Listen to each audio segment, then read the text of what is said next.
Halo nakama, selamat datang kembali di channel Kapten Anime. Bagaimana kabar kalian nih? Mimin berharap kalian sehat selalu dan bahagia selalu pastinya. One Piece chapter 1114 telah muncul. Di video kali ini, channel Kapten Anime akan membahas berbagai hal menarik pada chapter kali ini cuy. Diawali dengan memperlihatkan reaksi lebih banyak orang di seluruh dunia yang mendengar dan menonton siaran dari Vegapunk. Para pasukan angkatan laut yang mengikuti siaran itu pun merasa sangat bingung dengan apa yang Vegapunk bicarakan tentang dunia yang akan tenggelam cuy. Mereka bertanya-tanya apa sebenarnya yang dibicarakan oleh sang ilmuwan Egghead itu, dan bagaimana mungkin dunia ini akan tenggelam ke dalam lautan. Di antara orang-orang yang bereaksi terhadap siaran Vegapunk, terdapat sosok Akainu yang diperlihatkan seperti biasanya cuy. Akainu muncul dalam keadaan emosi. Tampaknya dia kesal karena siaran tersebut bisa tersebar ke seluruh dunia dan tidak ada yang dapat menghentikannya hingga saat ini. Akainu merupakan orang yang tidak ingin musuh melakukan tindakan sesuka hati mereka cuy. Seperti yang kita tahu, Vegapunk saat ini adalah musuh dari angkatan laut dan pemerintah dunia. Sehingga Akainu jelas tidak senang dengan apa yang sedang dilakukan olehnya cuy. Walaupun informasi yang disampaikan oleh Vegapunk itu terbilang sangat penting. Setelah itu cerita pun menampilkan reaksi dari Doflamingo terhadap siaran dari Vegapunk cuy. Di penjara Impel-Down, sang mantan Shichibukai itu berbincang kepada Magellan dengan berkata bahwa mereka harus ke tempat yang lebih tinggi karena dunia akan segera tenggelam. Doflamingo merupakan orang dengan wawasan luas dan juga mengetahui rahasia-rahasia penting cuy. Jadi tidak heran Doflamingo sudah mengetahui soal hal ini.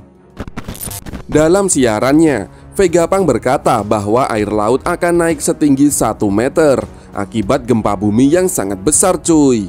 Yang mana hal tersebut sebenarnya bukan diakibatkan oleh bencana alam.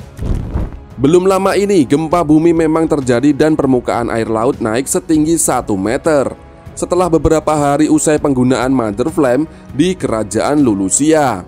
Kemungkinan besar perkataan dari Vegapunk berkaitan dengan hal tersebut cuy. Sementara itu siaran Vegapunk masih terus berlanjut.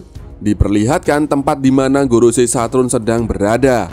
Dia terus maju dengan tujuan untuk mencari dan menghancurkan denden musuh yang diketahui sebagai sumber siaran dari sang ilmuwan itu. Rupanya, Gorosei masih belum menyerah untuk berusaha mencoba menghentikan siaran yang menghebohkan tersebut cuy. Saturn kemudian memasuki suatu tempat di mana senjata Mother Flame berada. Nah, wujud dari senjata berkekuatan dahsyat itu pun kini diperlihatkan cuy. Mother Flame adalah api yang disimpan di dalam suatu tangki berisi cairan mirip seperti tempat penyimpanan kepala Vegapunk yang ditampilkan dalam chapter sebelumnya cuy. Lalu senjata mengerikan yang satu ini sepertinya masih akan memainkan peran penting dalam ceritanya apabila berhasil diproduksi lagi dan digunakan oleh pemerintah dunia cuy. Kemudian kembali berfokus kepada siaran Vegapunk. Dia menceritakan tentang bagaimana dia menjadi terlalu dekat dengan matahari. Konteks dari perkataan Vegapunk ini bisa kita lihat dari judul chapter manga One Piece chapter 1114 yang berjudul Sayap Ikarus, yang mana hal tersebut diambil dari kisah mitologi Yunani tentang orang bernama Ikarus yang mendapatkan sayap dari lilin dan bulu. Tapi karena dia terbang terlalu dekat dengan matahari, sayap itu pun meleleh yang mengakibatkan Ikarus jatuh ke lautan. Kisah ini sering menjadi simbol dari ambisi manusia yang pada akhirnya mendapatkan konsekuensi yang besar cuy. Jadi mungkin maksud dari perkataan Vegapunk tentang bagaimana dia mulai menjadi terlalu dekat dengan matahari adalah ambisinya dalam mempelajari kebenaran terlalu tinggi, sehingga membuatnya harus mendapatkan konsekuensi yang sangat besar cuy. Di dalam suatu ruangan di Mary Joyce, terlihat Imu pun sedang menyimak siaran dari Vegapunk. Seperti yang kita tahu, sang pemimpin tertinggi dari pemerintah dunia itu pun tidak suka bila rahasia penting yang telah ditutup sejak lama terbongkar begitu saja ke publik. Vegapunk pun lanjut berbicara dengan mengakui bahwa dosa besar kedua yang dia lakukan adalah terus meneliti soal Poneglyph dan sejarah kuno.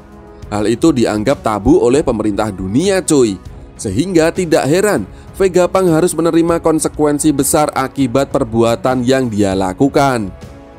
Walaupun Vegapunk telah melakukan penelitian tentang hal tersebut, tapi dia mengakui tidak tahu segalanya tentang abad kekosongan. Hingga kini, abad kekosongan masih memiliki misteri-misteri yang besar. Namun meskipun begitu, Vegapunk tetap akan mengungkapkan hal apa saja yang telah dia ketahui cuy. Lanjut Vegapunk berbicara dalam siarannya. Kita bisa melihat keadaan di Pulau Egghead. Di sana, Luffy telah berhasil kembali memasuki mode Gear 5 untuk bertarung melawan para Gorosei.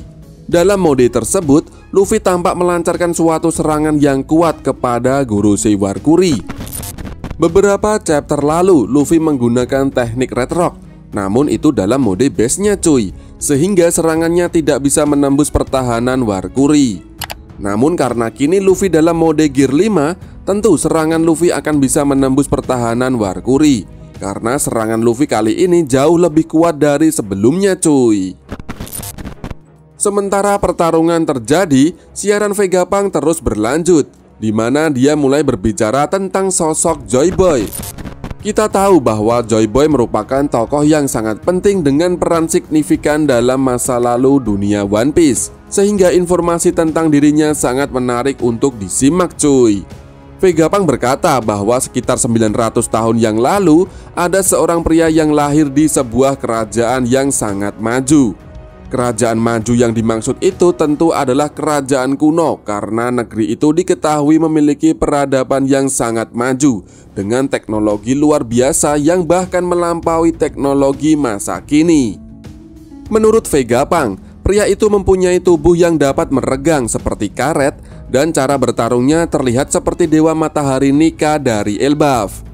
Setelah itu Vegapunk juga memberi informasi mengejutkan yang sangat menarik yang berkaitan dengan sosok Joy Boy. Menurut Vegapunk, pada masa lalu Joy Boy adalah orang yang berpetualang di lautan dan menjadi bajak laut pertama dalam sejarah cuy.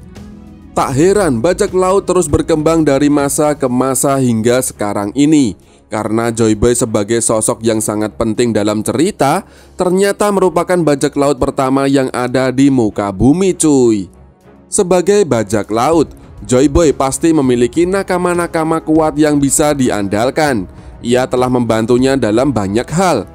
Pada masa lalu sepertinya kapal Noah adalah kapal yang dulunya dipakai oleh Joy Boy dan kawan-kawannya untuk berpetualang sebelum akhirnya kapal tersebut disimpan di Pulau Manusia Ikan dengan suatu tujuan. Cukup menjadi pertanyaan juga, apa tujuan utama dari Joy Boy berpetualang di lautan? Sebagai seorang bajak laut, sepertinya dia berpetualang bukan hanya sekedar ingin melakukan petualangan saja, melainkan dia punya suatu tujuan besar. Namun tujuan besar itu masih belum diketahui cuy. Nah, itu tadi berbagai hal menarik pada chapter 1114. Bagaimana menurut Nakama? Jika Nakama mempunyai pendapat lain, silahkan tinggalkan komentar di bawah ini. Ciao.